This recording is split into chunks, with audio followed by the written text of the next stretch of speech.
Assalamualaikum warahmatullahi wabarakatuh. Alhamdulillahi rabbil alamin, wabihi nasta'inu ala umurid dunya waddin. Salatu wassalamu ala ashrafil anbiya'i wal mursalin, Sayyidina wa maulana Muhammadin wa ala alihi wa sahbihi ajma'in. Rabbi syrah li sadri wa yassir li amri wahlul 'uqdatam min lisani yafqahu qawli. Alhamdulillahi rabbil alamin. Mari kita bersyukur kepada Allah subhanahu wa ta'ala dengan mengakui bahwa semua kebaikan dalam hidup kita berasal dari Allah subhanahu wa ta'ala semata. Bahkan melangkahnya kaki kita ke masjid ini, itu pun bukan karena solehnya kita, namun karena izin Allah subhanahu wa ta'ala. Mari kita syukuri semua kebaikan tersebut agar Allah jaga dan Allah kekalkan nikmat tersebut pada diri kita. Salawat serta salam semoga selalu tercurah pada baginda Nabi Muhammad sallallahu alaihi wasallam, manusia yang berhak sombong namun beliau rendah hati, manusia yang berhak menghakimi orang namun beliau tidak pernah menghakimi. Semoga kita mewarisi akhlaknya Nabi Muhammad sallallahu alaihi wasallam. Yang saya muliakan para orang tua kami, para guru kami, para alim ulama, para penghafal Al-Quran, dan jamaah Masjid Syuhada yang dirahmati oleh Allah subhanahu wa ta'ala. Allah banyak menolong kita dalam mendengarkan kebaikan-kebaikan, baik mendengar secara langsung dalam ceramah agama maupun lewat media sosial di handphone kita. Di sana diajarkan kepada kita banyak hal, bagaimana kita bermuamalah kepada Allah subhanahu wa ta'ala dan bagaimana kita bermuamalah kepada manusia, hamba-hamba Allah. Namun di sisi yang lain, kita pun harus belajar banyak bagaimana kita bermuamalah kepada diri kita sendiri. Diri yang mungkin sering kita lupakan, diri yang menjadi monster, yang bisa membuat kita menjadi orang jahat dan juga bisa membuat kita menjadi orang yang baik, bahkan lebih baik daripada malaikat. Itulah diri kita sendiri. Banyak yang tersurat dan tersirat dalam agama kita, bagaimana kita memanajemen kolbu kita, bagaimana kita mengatur diri ini, jiwa ini. Di dalam bahasa Arab disebutkan bahwa hati nurani itu adalah ad-dhamir. Dhamir ini adalah hati kecil. Hati kecil yang memiliki dua tugas. Tugas pertama adalah saat kita melakukan kebaikan, dia memberikan rasa bangga yang luar biasa. Terasa saat kita bisa membantu orang lain, maka ada rasa puas yang luar biasa. Itu adalah rasa yang diberikan oleh ad-dhamir, yaitu hati kecil kita sendiri. Namun tugas yang nomor dua adalah ketika kita melakukan kesalahan, kita melakukan dosa, maka tugas hati ini adalah mencaci maki pelakunya, yaitu diri kita sendiri. Maka kita memohon kepada Allah, mudah-mudahan Allah menjaga hati kita ini, karena hati kita ini adalah bak polisi Tuhan yang Tuhan titipkan di dalam diri kita, maka menjaganya adalah hal yang utama. Rasulullah sallallahu alaihi wasallam bersabda, "Ala wa inna fil jasadi mudghatan, idza salahat salahal jasadu kulluh, wa idza fasadat fasadal jasadu kulluh, ala wahyal qalbu." Rasulullah sallallahu alaihi wasallam mengingatkan kita semua dalam sabdanya bahwa di dalam diri ini, di dalam jasad ini ada segumpal daging, yang mana jika segumpal daging tersebut baik, maka baiklah seluruh anggota tubuh yang lain. Namun jika rusak, maka rusaklah semua anggota tubuh yang lain. Gumpalan daging tersebut tidak lain adalah hati. Para jemaah yang dirahmati oleh Allah subhanahu wa ta'ala, kita tahu betapa berjuangnya kita menjaga hati. Para alim ulama, para da'i berjuang keras, bahkan sebelum naik mimbar, bagaimana mereka mengatur hati mereka. Karena di dalam agama kita lebih penting amalan kalbu daripada amalan fisik. Karena amalan fisik tidak akan ada artinya jika amalan kalbunya salah. Jika kita berdakwah, jika kita berceramah tujuannya untuk dipuji, maka saat itu hilang semua amalan pahala dari apa yang kita sampaikan, maka sangatlah merugi.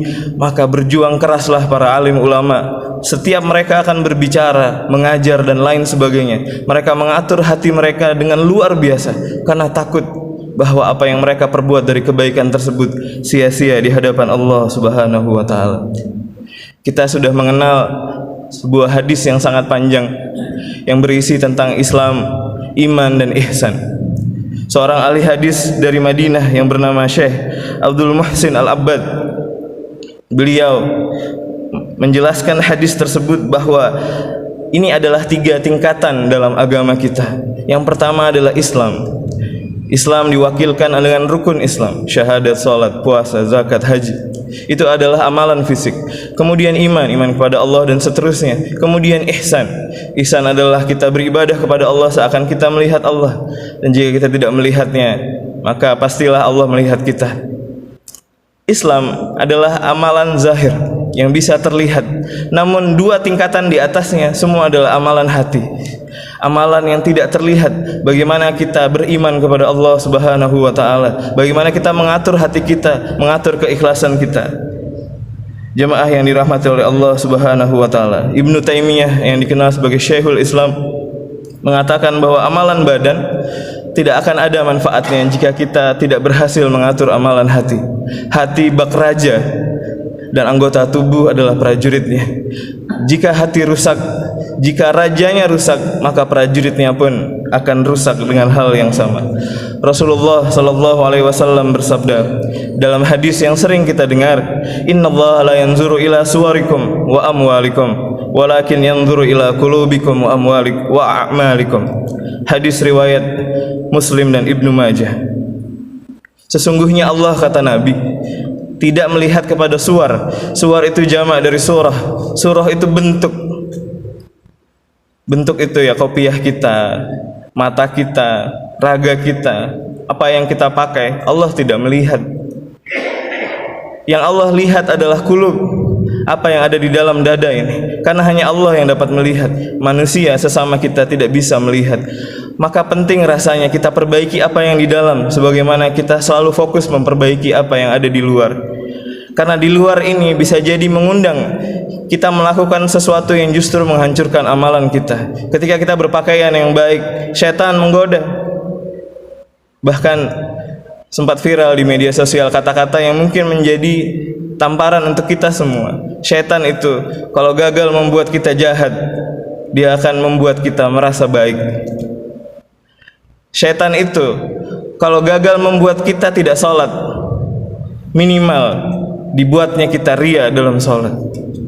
Jika syaitan gagal membuat kita mengaji, membaca Al-Quran, dibuatnya kita ria ketika membaca Al-Quran, sehingga apa yang kita lakukan menjadi sia-sia.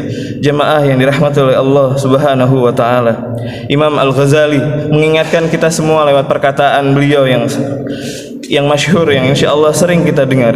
Semua manusia itu mati kecuali yang berilmu. Semua yang berilmu itu tidur kecuali yang beramal. Semua yang beramal itu tertipu kecuali yang ikhlas. Jemaah sekalian dirahmati oleh Allah, dianggap oleh Imam Al-Ghazali bahwa kita semua ini mati kecuali kita yang mau terus belajar dan berilmu. Namun beliau melanjutkan, semua yang berilmu pun itu tidur, tidak ada kerjanya kecuali yang beramal. Maka ilmu tadi harus dibarengi dengan amal agar berarti ilmu tersebut. Namun bait terakhir ini mengingatkan kita semua bahwa pentingnya menjaga hati adalah semua yang beramal itu tertipu, seakan amalan kita banyak.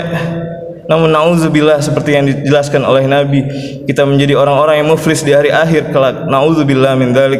Kita merasa membawa amal yang banyak, namun amal tersebut tidak ada harganya di hadapan Allah Subhanahu wa ta'ala karena niat kita yang salah, yaitu kecuali mereka yang ikhlas.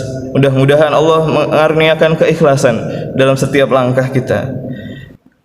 Jemaah sekalian yang dirahmati oleh Allah Subhanahu wa ta'ala, banyak amalan-amalan hati yang baik yang harus kita jaga. Salah satunya adalah kerendahan hati.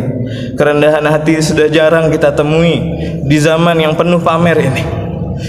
Kita minum minuman yang agak mahal dipasang di status. Kita pakai sepeda yang baru kita pasang di status. Susah rasanya sekarang rendah hati karena semuanya penuh dengan pamer.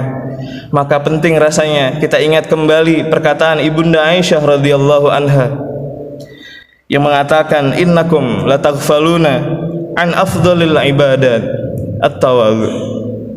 Kata Ibunda Aisyah radhiyallahu anha, sungguhnya kalian semua lalai dari ibadah yang paling afdal, yaitu rendah hati.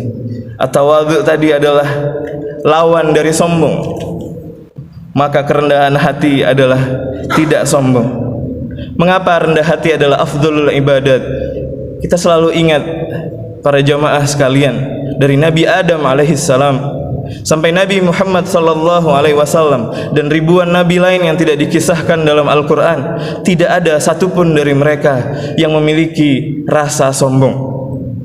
Tidak ada satupun dari mereka merasa dekat kepada Allah subhanahu wa ta'ala. Kita ambil cerita yang sangat masyhur, yaitu Nabi Adam alaihissalam ketika melanggar aturan Allah di surga dan memakan buah khuldi, kemudian dihukum oleh Allah, dilempar ke bumi. Kata-kata yang keluar bukan, ya Allah, aku ini kan nabimu, mengapa kau tega kepadaku? Tidak seperti itu. Namun kerendahan hati seorang nabi selalu saja dengan berdoa, Rabbana zalamna anfusana wa illam taghfir lana wa tarhamna lanakunanna minal khasirin. Ya Allah, ya Tuhan kami telah menzolimi diri kami sendiri. Nabi selalu mengakui bahwa dia zalim, padahal dia nabi. Berbeda dengan kita manusia zaman sekarang, sudah merasa baik bahkan di hadapan Tuhannya. Nabi tidak pernah merasa baik, bahkan dia tidak pernah merasa nabi. Itulah Nabi Adam alaihissalam, dan langsung diabadikan dalam surah Al-Baqarah, diterima langsung taubatnya. Karena kunci diterimanya taubat adalah pengakuan bahwa kita adalah hamba Allah, tidak ada daya dan upaya kita. Selalu saya takjub ketika ada pertunjukan tapak suci, karena dikatakan di dalamnya inna salati wa nusuki wa mahyaya wa mamati lillahi rabbil alamin. Kemudian ada kata-kata yang diucapkan la haula wala quwwata illa billahil aliyil azim. Kita selalu mengatakan itu, bahwa tidak ada daya upaya kita. Bahkan makanan yang tersaji di piring itu bukan karena usaha kita. Maka ada sebuah doa makan yang diriwayatkan dalam hadis, alhamdulillahilladzi at'amani hadzal ta'am wa razaqanihi min ghairi haulin minni wala quwwah. Maha suci Allah, segala puji hanya milik Allah yang memberikan aku makanan ini dan merezekikan kepadaku makanan ini tanpa ada daya upaya sama sekali. Bahwa yang mencari makan bukanlah kita, tapi kita hanya dipakai sebagai wasilah oleh Allah untuk mencari fadilahnya, bahwa semua ada berasal dari Allah subhanahu wa ta'ala. Maka jangan pernah lupakan kerendahan hati ini sebagai amalan hati yang penting untuk kita jaga, sehingga Allah selalu meliputi kita dengan kasih sayangnya. Karena aku bersama Allah sama dengan tidak terbatas. Kita seakan-akan ketika menunjukkan sesuatu, bahwa sesuatu yang baik itu adalah berasal dari kita, padahal harusnya kita mengakui bahwa itu berasal dari Allah subhanahu wa ta'ala. Salah satu nama di dalam Asmaul Husna adalah Al-Ghani. Allah adalah maha kaya. Maka manusia, kita tidak memiliki apa-apa, ditambah Allah yang maha kaya sama dengan kaya tak terbatas. Bukan kitanya yang kaya, tapi Allahnya yang kaya. Maka orang yang menjadi hamba Allah sesungguhnya tidak akan pernah takut dengan kemiskinan. Ada tulisan yang viral di media sosial, seorang penjual buah mengatakan dalam bahasa Arab, kaifa akhafu minal faqr wa ana abdul ghani. Bagaimana aku takut miskin sedangkan aku adalah hamba Allah yang kaya? Bagaimana aku takut lemah sedangkan aku adalah hamba Allah yang kuat? Sehingga kita selalu menyandarkan semua kelebihan dan kekuatan tadi kepada Allah subhanahu wa ta'ala. Termasuk amalan hati adalah tidak pernah memandang rendah pada orang lain. Imam Ghazali berpesan, jika kita bertemu orang kafir, ini kafir ayah bunda, ini kafir para jamaah sekalian, kita tidak boleh terburu-buru mengatakan bahwa ia lebih hina dari kita.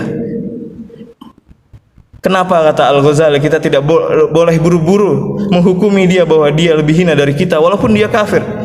Karena kita tidak pernah tahu apa ujungnya dan apa ujungnya kita. Kita tidak tahu kita ini mati dalam keadaan apa nanti. Maka tidak pernah bisa kita hakimi orang lain lebih buruk dari kita, bahkan orang kafir, apalagi sesama muslim. Na'udzubillah min dzalik. Semoga Allah melindungi kita berpandangan rendah kepada sesama muslim. Kita tidak bisa menghakimi orang ini masuk surga atau tidak. Bahkan dalam sebuah riwayat Nabi mengatakan, kita akan kaget-kaget nanti ketika masuk surga. Amin. Melihat orang yang kita anggap sepele di dunia ternyata ada di surga, dan kita tidak menyangka bahwa orang yang kita sangka masuk surga ternyata tidak ada di surga. Ya karena memang kita tidak bisa menilai, tidak bisa menilai sama sekali. Bahkan Nabi Muhammad mengajarkan tawadu melalui riwayatnya yang mengatakan, mungkin saja boleh kita melihat seorang yang kucel, kusut bajunya, rambutnya berantakan, namun ketika ia berdoa, Allah mendengar doanya. Melalui riwayat ini, Rasul mengajarkan kita, tidak bisa kita hakimi orang dengan penampakannya. Bisa jadi dia tidak pakai songkok, bisa jadi dia tidak pakai gamis, bisa jadi dia tidak memakai atribut-atribut, namun doanya didengar oleh Allah Subhanahu wa taala. Sebaliknya, orang yang rapi, klimis, rapi, wangi, harum tidak menjadi jaminan kualitas di mata Allah Subhanahu wa taala. Ayah bunda yang dirahmati oleh Allah Subhanahu wa taala, Nabi sekali lagi tidak pernah melihat apa yang terlihat. Nabi selalu mengutamakan apa yang ada di dalam hati seseorang. Nabi Muhammad adalah contoh paripurna bagaimana memperlakukan sesama manusia, dan bagaimana Nabi Muhammad yang sudah maksum, sudah dijamin surga. Kalau kita di posisi Nabi Muhammad, insya Allah sombong, bahkan tidak sholat lagi sudah. Ditanya kenapa tidak sholat, aku sudah masuk surga ini, pasti sudah. Namun Nabi tidak. Ketika beliau sholat malam sampai kakinya bengkak, para sahabat bingung, bertanya, wahai Nabi, kau kan Nabi maksum, dijamin surga, kenapa kau masih sholat seperti itu? Jawabannya singkat, apakah tidak boleh aku menjadi hamba yang bersyukur? Lihat jawabannya. Kalau kita manusia biasa akan jawab, aku kan Nabi, aku kan Nabi Muhammad. Tidak, beliau mencontohkan pada kita, masih saja bengkak kaki beliau untuk sholat karena tidak pernah merasa baik. Ironisnya, kita zaman sekarang yang sudah jauh dari Nabi Muhammad SAW membanggakan diri. Na'udzubillah min dzalik. Nabi adalah contoh yang paripurna. Semoga kita diberikan kekuatan untuk sekali lagi meneladani Nabi Muhammad SAW, untuk tetap berdiri di atas syariah yang digariskan. Kalau ada orang yang nggak sholat, nabinya siapa? Kalau ada orang yang sombong, nabinya siapa? Karena Nabi Muhammad tidak sombong. Nabi Muhammad tidak pernah menghakimi orang. Nabinya siapa kalau dia sombong? Nabinya siapa kalau dia menghakimi orang lain? Nabinya siapa kalau memandang rendah kepada orang lain? Mudah-mudahan sekali lagi akhlak Nabi bisa kita tiru, walaupun tidak pernah akan bisa sebaik Nabi Muhammad sallallahu alaihi wasallam. Mohon maaf atas segala kesalahan. Yang benar datang dari Allah Subhanahu wa taala, yang salah dari diri saya pribadi. Subhanakallahumma wa bihamdika asyhadu an la ilaha illa anta astaghfiruka wa atubu ilaik. Assalamualaikum warahmatullahi wabarakatuh.